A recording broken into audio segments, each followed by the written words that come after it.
Vidéo suivante sur l'intégration. On va parler ici d'intégrales et primitives, le lien entre les deux, et puis comment est-ce qu'on va pouvoir ainsi calculer des intégrales. Alors commençons par une définition. Donc je prends deux fonctions, petit f et grand f. Je les prends toutes les deux définies sur un intervalle grand I. On dit alors que grand f est une primitive de petit f sur i si grand f est dérivable sur i, et on a grand f' de x qui est égal à petit f de x, et ce pour tout x dans i. C'est-à-dire en fait que petit f est la dérivée de grand f. Donc grand f est une primitive de petit f si et seulement si petit f est la dérivée de grand f. Donc on voit qu'on a en fait ici le contraire de la dérivée. On pourrait dire ça comme ça. Bien, alors, deux propriétés sur cette primitive. Alors je prends encore grand f primitive de petit f sur i. La première chose qu'on a, c'est que j'ai une infinité de primitives. Et quelle infinité? En fait, on voit que toutes les primitives sont, on dit, définies à constante près.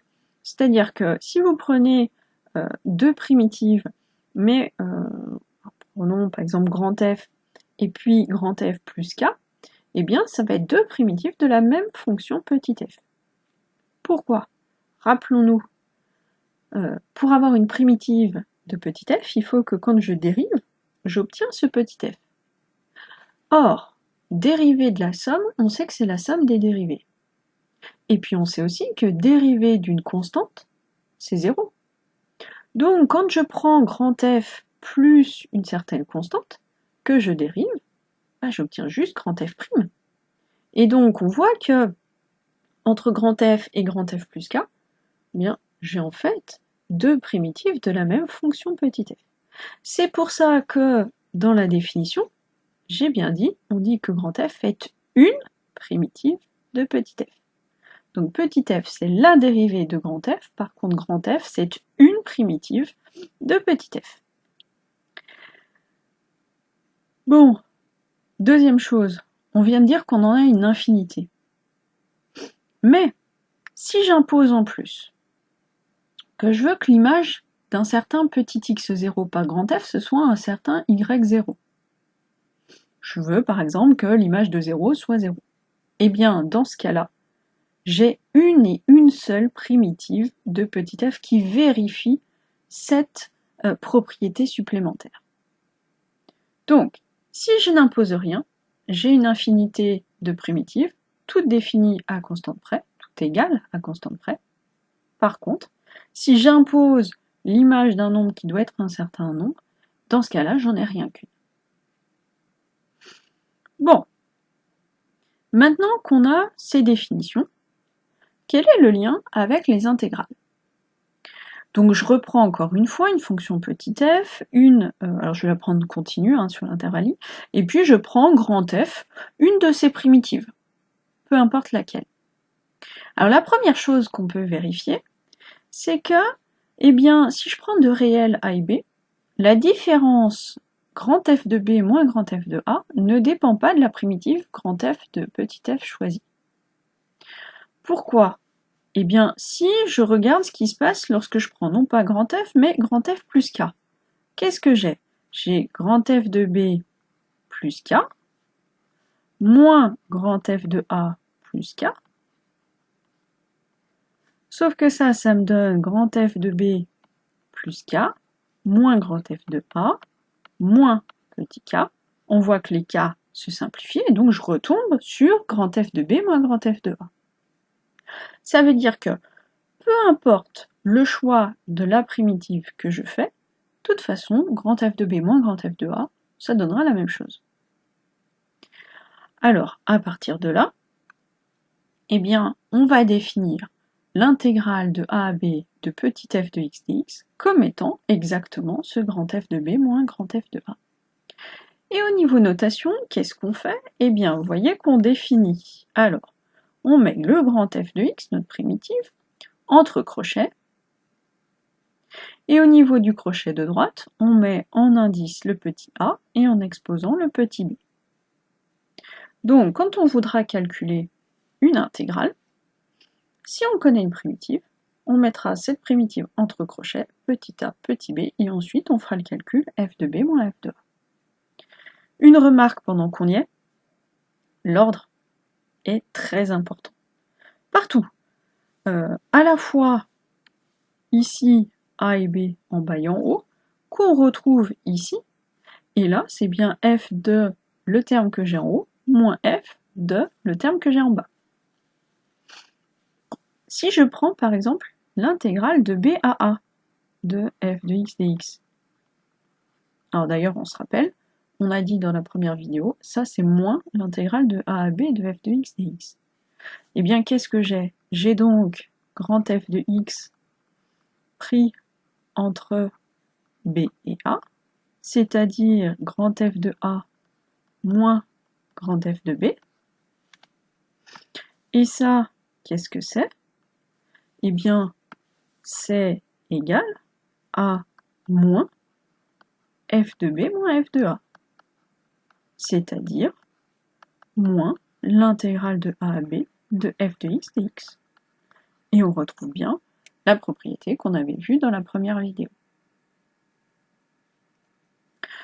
Alors, une conséquence ou une propriété. Quand je fais l'intégrale de a à x de f de t dt, qu'est-ce que j'obtiens? Donc, intégrale de a à x de f de t dt. Attention, surtout, n'allez pas me mettre des x de partout, à la fois sur les bornes et en variable d'intégration. Ça, c'est quoi? Bon, si je dis grand F, c'est une primitive de petit f. J'ai donc grand F de x pris entre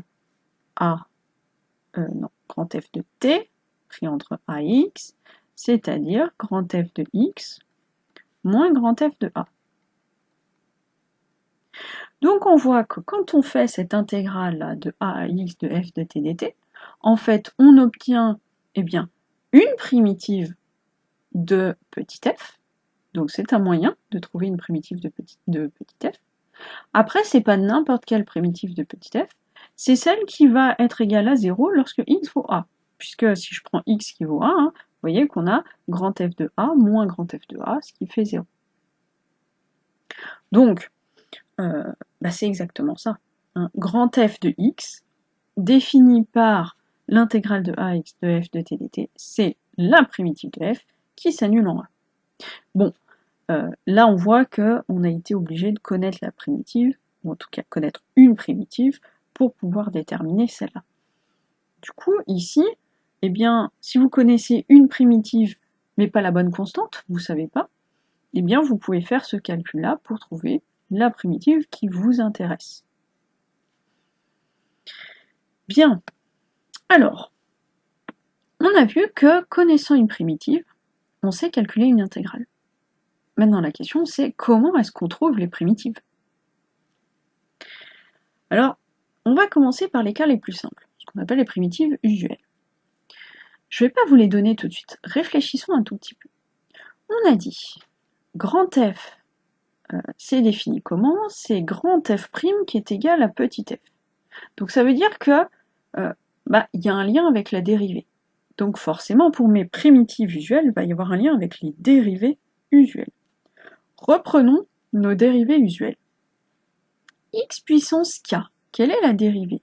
Eh bien, on sait que c'est k, x, k-1.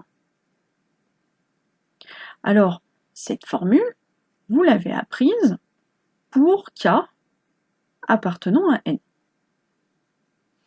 K qui vaut 2, K qui vaut 3, alors même plutôt K appartenant à n étoiles, mais bon, si on a K qui est égal à 0, en fait on a une constante, alors il y a ce K-1 là qui peut poser problème, mais comme de toute façon on multiplie par 0, on peut considérer que la fonction elle reste vraie pour K égale à 0. Mais en fait, cette fonction-là, elle marche aussi pour K appartenant à Z.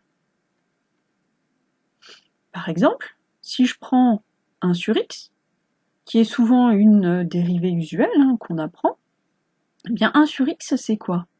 1 sur x c'est du x puissance moins 1. une autre façon de l'écrire. Dérivée. Attention, hein, je ne mets pas de égal, je mets même pas, parce que si je mettais des parenthèses prime, ce serait pas tout à fait correct en tant que notation. Bon. Dérivée de x puissance moins 1, eh bien, si j'applique la formule que je viens de voir, j'ai moins 1 fois x puissance moins 1, c'est-à-dire moins x puissance moins 2, c'est-à-dire 1, alors j'ai le moins, sur x carré. Ah bah tiens, c'est la dérivée usuelle qu'on a appris lorsqu'on était au lycée. Et en fait, elle est même vraie pour k appartenant à q, pour les fractions. Si je prends par exemple racine de x, je peux l'écrire x puissance 1/2. Alors racine de x, c'est aussi une formule de dérivée usuelle que vous avez appris lorsque vous étiez au lycée. Bon bah si j'applique ma formule, j'ai quoi? J'ai k, c'est-à-dire 1/2, x puissance 1/2 moins 1. J'ai donc 1 sur 2 x puissance moins 1/2. J'ai donc 1/2 fois 1 sur x puissance 1/2, c'est-à-dire 1 sur 2 racines de x, qui est bien la formule que vous aviez appris au lycée. Donc on voit que cette formule-là, x puissance k, en réalité elle est très puissante puisqu'elle nous permet de calculer beaucoup de dérivées. Bon, dans les dérivées usuelles que vous connaissez aussi, on a le log. Log de x, dérivée 1 sur x. L'exponentielle, dérivée d'exponentielle de x, g exponentielle de x. J'ai rajouté ici les fonctions trigonométriques. Alors, cosinus x, dérivée, je vais avoir moins sinus x. Sinus x, dérivée, je vais avoir cosinus x. Et puis tangente x, alors là on sait qu'il y a deux façons de l'écrire. J'ai 1 plus tangente carré x. Ou bien, j'ai aussi 1 sur cos carré x.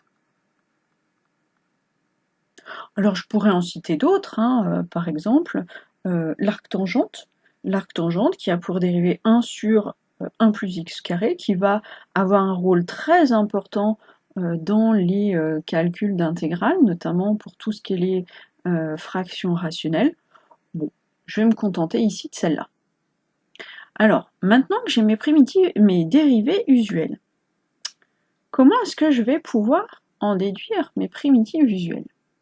Eh bien, on se rappelle, grand F, c'est quoi? C'est la fonction qui, quand je la dérive, me donne petit f. Donc ça veut dire que, par exemple, ici, je dois mettre une fonction qui, quand je dérive, me donne ça. Bah, vous voyez que on n'est pas très loin de ce qu'on avait ici. Là, j'ai du x puissance quelque chose. Quand je dérive, je passe du x puissance k à du x puissance k moins 1, c'est-à-dire que ma puissance, je la diminue de 1. Bon, bah pour faire le chemin inverse, je vais rajouter 1. Donc, primitive de x puissance k, je vais avoir x puissance k plus 1. Bon, le problème, c'est que le x puissance k plus 1, si je le dérive, j'obtiens quoi? J'obtiens k plus 1 fois x puissance k, k plus 1 moins 1 qui fait k. Vous voyez que moi, ici, j'ai pas k plus 1 x puissance k, j'ai juste x puissance k. Donc, ce qu'il faut faire, c'est multiplier mon x puissance k plus 1 ici par quelque chose qui va faire que quand je le dérive, j'ai juste x puissance k. Et on sait que quand je multiplie par une constante, je vais avoir cette multiplication par la constante quand je la dérive aussi. Donc, si je reprends ici, si je veux juste 1, il faut que je divise par k plus 1. Si je fais ça, j'obtiens bien x puissance k. Bon, donc ça veut dire que j'ai x puissance k plus 1 divisé par k plus 1. Si je prends mon 1 sur x, bon bah, on regarde ce qu'on a fait à gauche, et on voit qu'on a le log de x. Alors attention, je le redirai après, mais attention, en réalité, il faudrait prendre log de valeur absolue de x, puisque 1 sur x est défini pour tout x différent de 0, le log est défini pour x strictement positif. Donc prenez l'habitude de mettre une valeur absolue, ça évitera beaucoup de problèmes. Sinon, il faudra toujours s'assurer qu'on est bien sur des valeurs pour lesquelles le x est bien positif. Bon, l'exponentielle, on a donc exponentielle. Le sinus, le sinus, on a presque cosinus. Pas tout à fait. Vous voyez que quand je vais dériver mon cosinus, je vais avoir moins sinus. Bon, moi, je n'en veux pas moins, donc je mets un moins. Comme ça, je vais avoir moins sinus, qui me fait plus sinus. Pour le cosinus, eh bien, j'ai sinus x.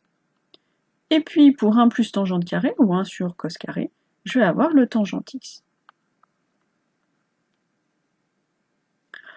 Alors, je peux vous donner le tableau des primitives usuelles, comme vous l'avez très certainement vu lorsque vous étiez au lycée et que normalement vous avez appris. La constante, en primitive, on va avoir lambda x, le x qui va avoir comme primitive x carré sur 2, le x puissance n avec n appartenant à n étoile qui a pour primitive x puissance n plus 1 sur n plus 1, etc. etc. Alors, là, je redis, j'ai mis le tableau comme vous l'aviez appris au lycée, ou à peu près, mais si on se rappelle de ce que je viens de dire, bon, on voit que, alors, dans ce que j'ai écrit ici, la constante, le x puissance n, le 1 sur x puissance n, le 1 sur racine de x, etc., tout ça, c'est juste du x puissance k. Donc il n'y a pas besoin d'apprendre plein de formules. Par contre, attention, on a quand même des modifications sur le domaine de définition. Donc si j'ai du x puissance quelque chose de positif, ma primitive va être définie sur tout R. Après, si je suis par exemple avec un x puissance n, du 1 sur x puissance n avec n entier, vous voyez qu'on est défini sur moins l'infini 0, 0 plus l'infini. J'ai pas le droit de diviser par 0. Si je prends du racine de x, je vais avoir du x qui doit être positif, même strictement positif. D'accord? Donc, oui, c'est la même formule, par contre, il faut faire attention, au niveau du domaine de définition, il y a des différences. On retrouve ce que j'ai dit, 1 sur x, vous voyez, bien valeur absolue de x, pour bien s'assurer que ce soit défini correctement. Et puis, je vous ai mis aussi, donc, alors, je vous ai mis ici log de x, donc on connaît une primitive. En général, celle-là, vous la prenez pas, ni au lycée, ni plus tard, c'est pas grave. On va pouvoir le démontrer et le retrouver facilement avec la notion d'intégrale, d'intégration par partie. Je vous laisse voir la vidéo concernée. L'exponentielle, le sinus, le cosinus, le 1 plus tangente carré. Vous voyez que je vous ai mis là le 1 plus 1 sur 1 plus x carré, donc il y a pour primitive arctangente, je redis, celui-là a un rôle important à jouer. Et puis je vous ai mis aussi ici le 1 sur racine de 1 moins x carré qui a pour primitive arcsinus. Bon, selon les cas, on n'aura pas besoin de tout ça. Alors, vous pouvez bien évidemment apprendre ce tableau par cœur. Mais, et notamment là, pour ces constantes ici, par expérience, je sais que c'est le meilleur moyen de se tromper que d'apprendre par cœur le tableau. Parce que finalement, on l'apprend moyennement par cœur, on mélange avec les dérivés, on ne sait plus où est-ce qu'il y a des moins, où est-ce qu'il y a des plus, etc. Le plus simple, c'est de faire finalement comme on l'a fait ici. C'est-à-dire que je connais sensiblement à quoi ça va ressembler. J'ai du x puissance k, je vais avoir du x puissance k plus 1. J'ai du 1 sur x, je vais avoir du log, j'ai de l'exponentielle, je vais avoir de l'exponentielle. Et après, pour trouver les constantes, notamment dans ce cas-là, je fais comme je l'ai fait ici. C'est-à-dire que je vais dériver et je vais trouver la bonne constante qui me permet d'avoir ma bonne primitive. Alors, faisons quelques exemples. J'ai ici l'intégrale de 0 à 1 de x cube dx. Bon, et j'y vais. Alors, primitive de x cube. x cube, je suis sur du x puissance k. Donc je sais que primitive, ça va être du x puissance k plus 1. Donc ici, du x puissance 4. Sauf que x puissance 4, quand je le dérive, j'ai 4 fois x cube. Moi, j'ai pas 4x cube, j'ai juste 1x cube. Donc, qu'est-ce que je dois faire? Je dois diviser par 4. Comme ça, quand je vais dériver, j'aurai 1 sur 4 fois 4x cube, ce qui me donnera un seul x cube. Donc, entre 0 et 1, j'ai donc 1 puissance 4 sur 4, moins 0 puissance 4 sur 4, c'est-à-dire 1 quart. Prenons un autre exemple. Racine de x. Alors, racine de x, soit je connais une formule, soit je me dis, ok, racine de x, c'est x puissance 1 demi. Donc, primitive, je vais avoir du x puissance 1 demi plus 1, c'est-à-dire du x puissance 3 demi.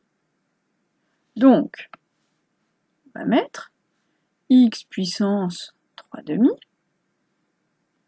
sauf que x puissance 3 demi, quand je vais le dériver, je vais avoir quoi? Je vais avoir 3 demi x puissance 1 demi. Bon bah, je veux pas en avoir 3 demi, j'en veux rien qu'un. Quel est le contraire, l'opposé de 3 demi? C'est 2 tiers. Donc si je fais 2 tiers fois 3 demi, je vais avoir 1. Qu'est-ce que je veux? Alors, on pourrait aussi écrire x puissance 3 demi, c'est x fois racine de x, ou c'est racine de x au cube, peu importe. Donc ici, si je fais le calcul, j'ai 2 tiers fois 1 puissance 3 demi, moins 2 tiers fois 0 puissance 3 demi, ce qui me donne en fait juste 2 tiers. Un autre exemple. 1 sur x puissance 8. Alors là, à nouveau, 1 sur x puissance 8, je sais que c'est x puissance moins 8. Primitive, je vais avoir du x puissance moins 8 plus 1, c'est-à-dire x puissance moins 7, c'est-à-dire 1 sur x puissance 7. Là, c'est au choix, on écrit comme on veut.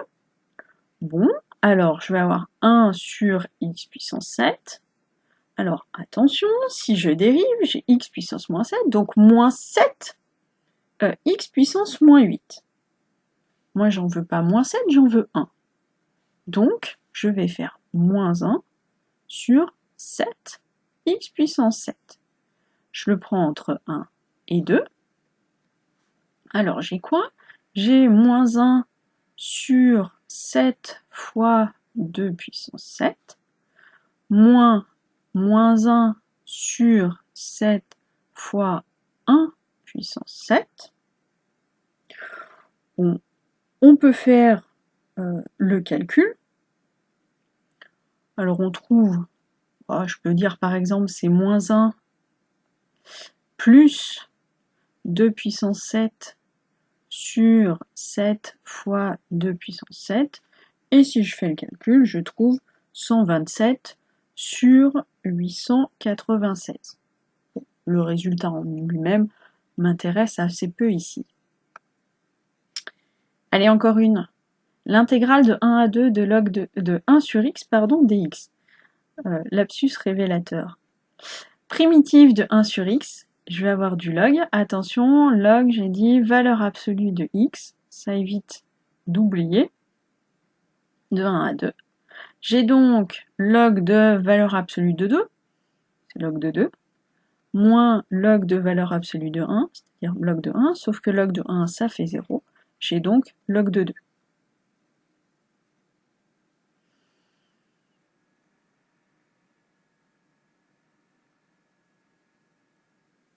D'ailleurs, vous ferez remarquer que si on prenait, par exemple, l'intégrale de moins 2 à moins 1 de 1 sur x dx, qu'est-ce qu'on aurait? On aurait aussi log de valeur absolue de x entre moins 2 et moins 1, c'est-à-dire log de, alors attention, valeur absolue de moins 1, c'est-à-dire 1, moins le log de valeur absolue de moins 2, c'est-à-dire 2. Et on aurait eu moins log de 2. Bon, de toute façon, si vous avez oublié votre valeur absolue ici, vous allez écrire log de moins 2, c'est pas possible. Normalement, vous devez vous en rendre compte immédiatement. Bon, je laisse ma digression. Intégrale de 0 à 1 de e de x dx. Eh bien, j'ai quoi? J'ai e de x pris entre 0 et 1, c'est-à-dire e de 1 moins e de 0. E de 1, on sait que c'est e, et e de 0, on sait que c'est 1. Bien. Allez, un petit dernier. Le cosinus. Eh bien, cosinus, on a dit primitive, c'est sinus x. Qu'on prend entre 0 et pi sur 2. J'ai donc sinus de pi sur 2 moins sinus de 0. Sinus de pi sur 2, ça vaut 1, et sinus de 0, ça fait 0. Alors, là, on a vu comment ça marche lorsque on a directement une primitive usuelle. Bon, vous vous doutez bien que la plupart du temps, c'est pas aussi simple. Alors, si je reprends mon idée des dérivés, quelles sont les autres formules de dérivés que j'utilise quand je veux calculer justement des dérivés? Eh bien, j'ai u plus v prime. Alors, u plus v prime, ça me donne u prime plus v prime. Bon, cette formule, je vais pouvoir l'utiliser quand je vais chercher des primitives. Simplement, primitive d'une somme, c'est la somme des primitives. J'ai quoi d'autre? U fois v. Oula, j'ai dit u fois v, j'ai écrit v fois v. U fois v prime, c'est quoi? C'est u prime v plus uv prime. Là, cette formule-là, en gros, on ne va pas l'utiliser pour pour trouver des primitives, puisqu'il faudrait avoir quelque chose de la forme u' v plus uv', le reconnaître pour pouvoir l'utiliser. Vous voyez bien qu'en général, on ne va pas reconnaître cette forme-là comme ça. De la même façon, d'ailleurs, le u sur v prime, donc u' v moins uv' sur v carré, là c'est encore pire. Arriver à reconnaître une forme comme ça, surtout que ça risque d'être en forme simplifiée, on la verra jamais. Donc le u sur v, mais le 1 sur v aussi, ça marche à peu près pareil. Encore que. Bon, et puis la troisième formule qu'on a, c'est la dérivée, la quatrième, c'est la dérivée des fonctions composées. G rond u. Alors, je vous rappelle, G rond u de x, c'est quoi? C'est aussi ce qu'on note G de u de x. C'est ça une fonction composée. Bon, G rond u prime, c'est quoi? C'est u prime fois G prime rond u.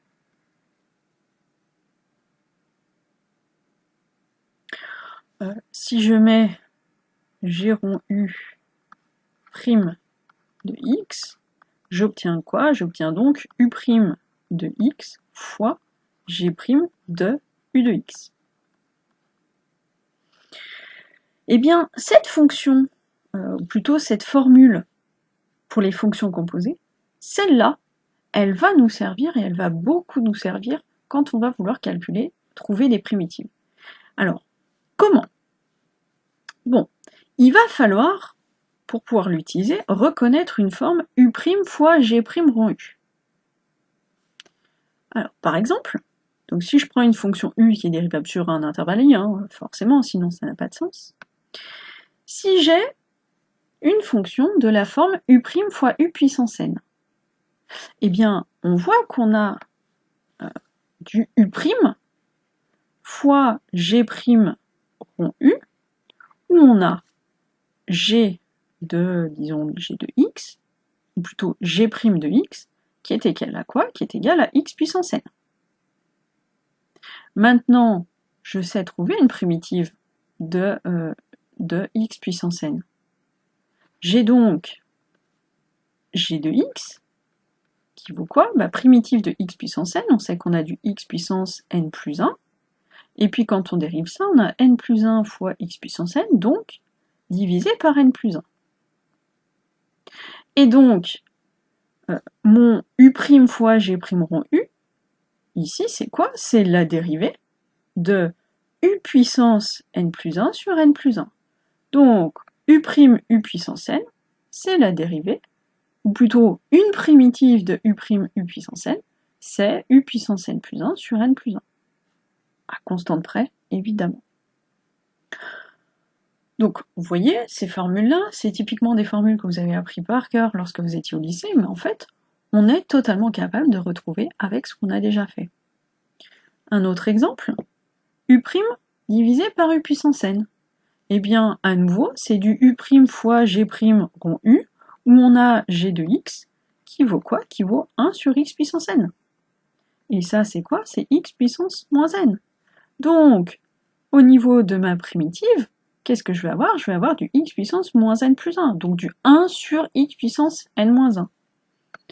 Je mets la bonne constante, je retrouve cette formule-là. Et vous voyez que là, vu tous les moins qui se baladent de partout, il y a de grandes chances de se tromper si on essaye de l'apprendre par cœur. Alors que, en utilisant le fait que c'est du u' fois g' rond u, et donc dérivée de g rond u', et puis on connaît dérivée de x, plutôt primitive de x puissance k, avec tout ça, on sait absolument tout faire.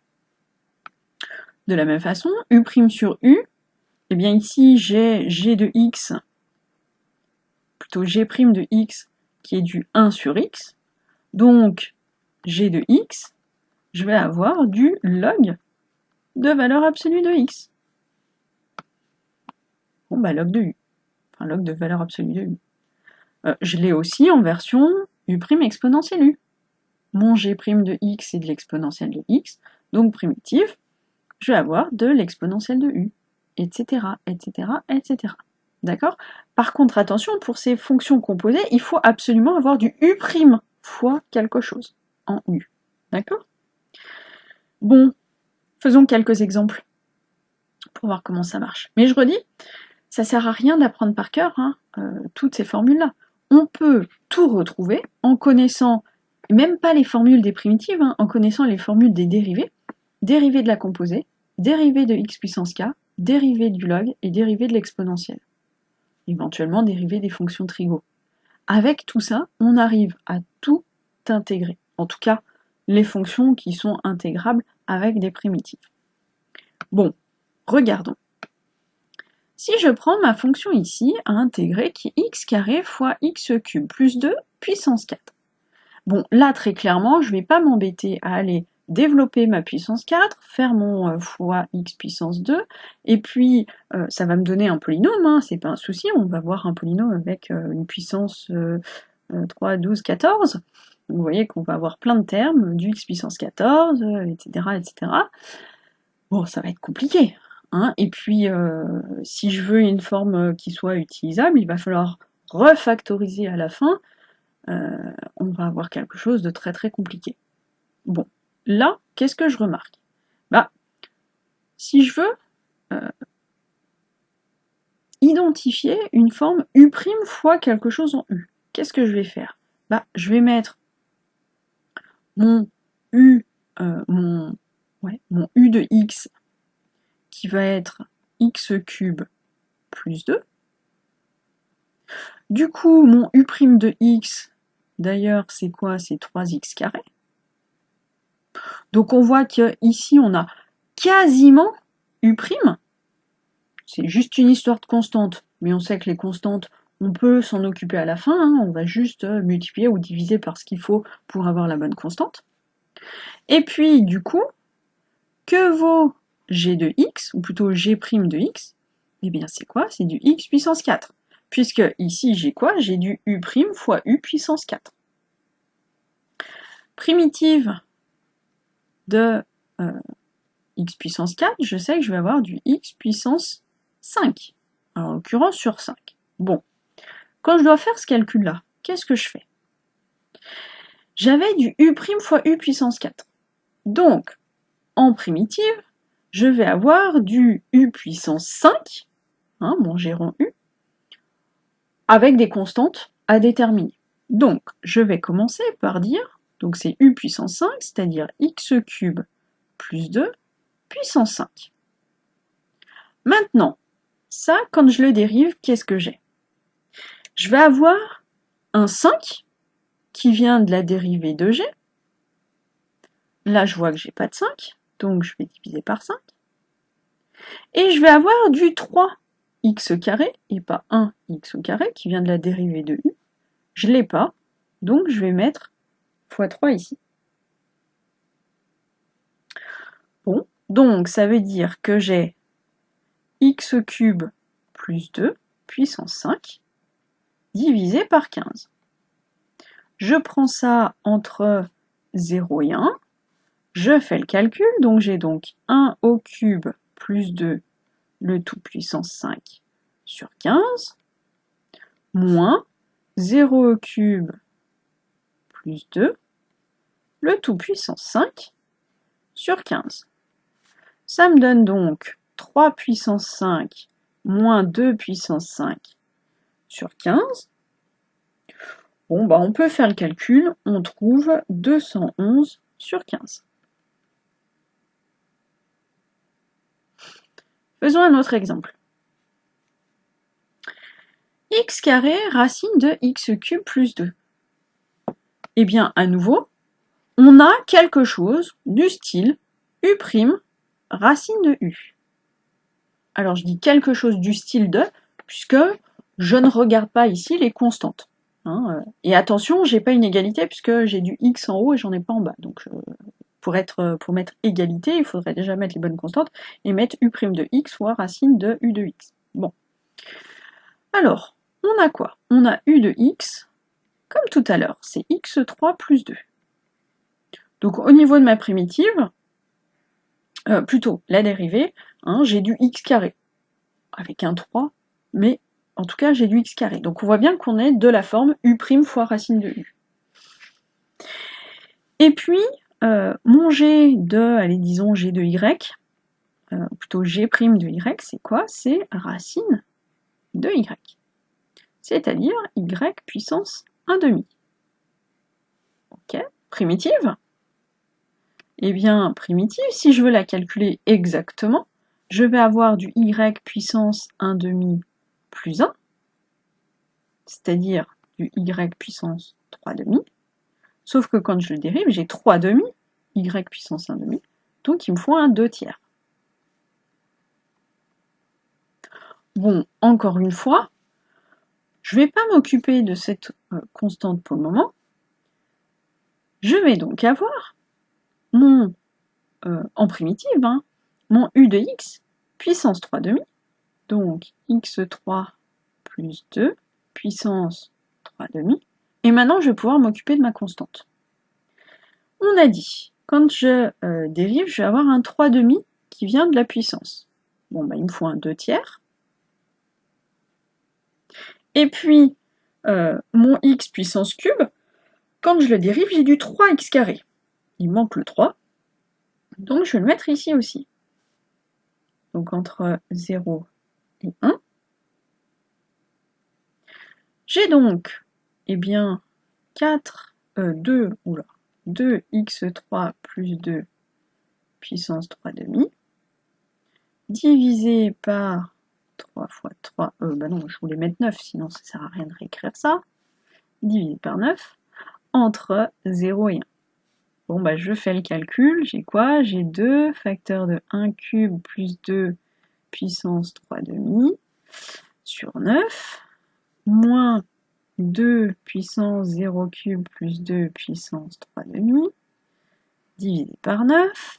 Alors le premier, qu'est-ce qu'il me donne? Je vais avoir 3 puissance 3/2, donc 2 fois 3 puissance 3/2 moins 2 fois 2 puissance 3/2 sur 9. Et si je veux simplifier un peu plus, alors 3 puissance 3/2, c'est 3 fois racine de 3, donc je vais avoir 6 racine de 3, moins pareil, le 2 puissance 3,5, je vais avoir 2 racines de 2, donc en tout j'ai 4 racines de 2, le tout divisé par 9. Allez, continuons encore. Un exemple encore en plus. X carré sur x cube plus 2, le tout puissance 4. Vous voyez qu'on retrouve encore le même u de x. Cette fois, on est plutôt sur une forme u' sur u puissance 4. Donc, au niveau de ma primitive, je vais... alors, je peux l'écrire aussi u' fois u puissance moins 4. Donc, au niveau de ma primitive, je vais avoir quelque chose du style u puissance 3, pardon, moins 3, je vais y arriver, c'est-à-dire du 1 sur u cube. Je m'occuperai des constantes à la fin. Alors, allons-y. Donc, primitive, je vais avoir, on a dit, x3 plus 2 puissance 3. Bon, et maintenant, il faut que je m'occupe de mes constantes. Alors, quand je vais dériver ça, je vais avoir quoi? Je vais avoir du u'. U', je vais avoir 3x2. J'ai pas le 3, donc je divise par 3. Et ensuite, je vais avoir du g'. G', dérivé de u puissance moins 3, j'ai moins 3, u puissance moins 4. J'ai pas de moins 3, donc il me faut le moins et le 3. Hop, j'ai tout. Donc, j'ai donc primitive moins 1 sur 9 x cube plus 2 au cube. Pris entre 0 et 1. Bon, bah on fait le calcul. Hein. Moins 1 sur 9 facteur de 1 cube plus 2 puissance 3. Moins qui fait plus. 1 sur 9, 0 au cube plus 2 au cube. On a moins 1 sur, alors, on va avoir 9 fois 3 puissance 3, plus 1 sur 9 fois 2 puissance 3.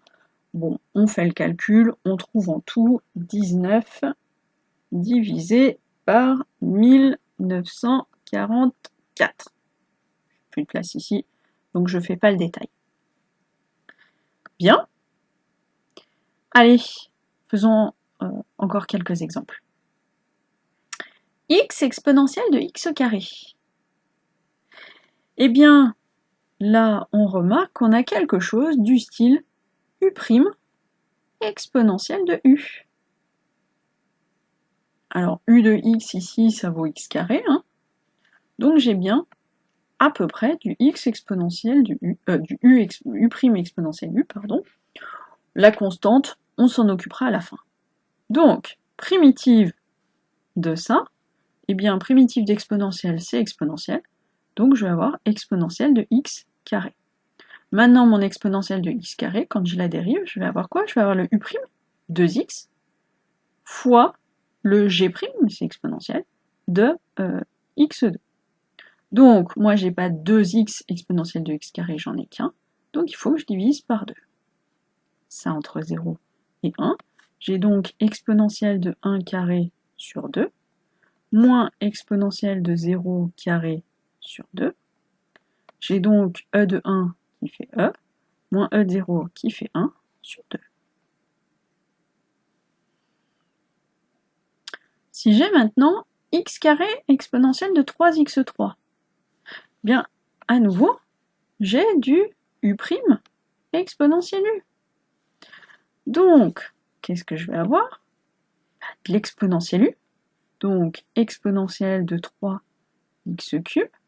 Maintenant, 3x3, quand je le dérive, j'obtiens 9x2. J'en ai qu'un, je divise par 9. L'exponentielle, sa primitive, c'est exponentielle, donc j'ai rien d'autre. Entre 0 et 1, j'ai donc exponentielle de 3 fois 1 au cube sur 9, moins l'exponentielle de 3 fois 0 au cube sur 9. J'ai donc e de 3, moins e de 0, qui fait 1, sur 9. Allez, un dernier. Intégrale de 0 à 1 de 1 sur x moins 3 dx. Alors, là, on pourrait se dire, ah bah non, c'est pas du u' fois quelque chose. Bah si, c'est du u' sur u. Puisque si je prends u de x qui est égal à x moins 3, dérivé, ça fait 1. Donc, on a du u' u puissance moins 1. Primitive, on va être sur du u puissance, bah rien, c'est pas une puissance, rappelez-vous, 1 sur u, c'est pas comme ça qu'il faut le faire, c'est du log. Alors attention, on a dit log de valeur absolue de u, pour éviter les erreurs. Et bien allons-y. Donc, log de valeur absolue de x moins 3. Donc on a dit x moins 3, je dérive G1, log je dérive G1, donc j'ai pas de constante ici. Pris entre 0 et 1. Donc j'ai log de, alors, 1 moins 3 en valeur absolue, moins le log de 0 moins 3 en valeur absolue. J'ai donc log de, alors 1 moins 3, ça fait moins 2, en valeur absolue, ça me fait 2, moins le log de 0 moins 3, ça fait moins 3, en valeur absolue, ça fait 3. D'ailleurs, on peut noter que c'est log de 2 tiers. Et là, on voit que si on n'a pas pris la valeur absolue, on va faire de grosses bêtises. Alors, une remarque sur ce cas-là, ce qu'on peut remarquer ici, c'est que 1 sur x-3, entre 0 et 1, eh bien, le 1 sur x-3, il est négatif. C'est pour ça, d'ailleurs, qu'on a besoin de la valeur absolue. Donc, une autre façon de faire, si on n'avait pas voulu utiliser cette valeur absolue, c'est quand j'ai du u' sur u, toujours me débrouiller pour avoir quelque chose de positif. Donc, ce qu'on aurait pu faire, et c'est pas forcément ce que je vous conseille, pensez à la valeur absolue, ça marchera très bien, c'est prendre l'intégrale de 0 à 1 de moins 1 sur moins x moins 3, c'est-à-dire 3 moins x. Et si on prend ça, qu'est-ce qu'on a? On a moins le log de x moins 3, 3 moins x, pardon, entre 0 et 1. Et là, quand je fais le calcul, j'ai quoi? J'ai donc moins log de 3 moins 1 qui fait 2. Ah non, excusez-moi, le 3 moins x, j'ai oublié, quand je le dérive, ça fait moins x. Et donc on a un plus, donc j'ai plus log de 2, moins log de 3 moins 0, qui fait moins log de 3. Et je retrouve le même résultat, heureusement. D'accord?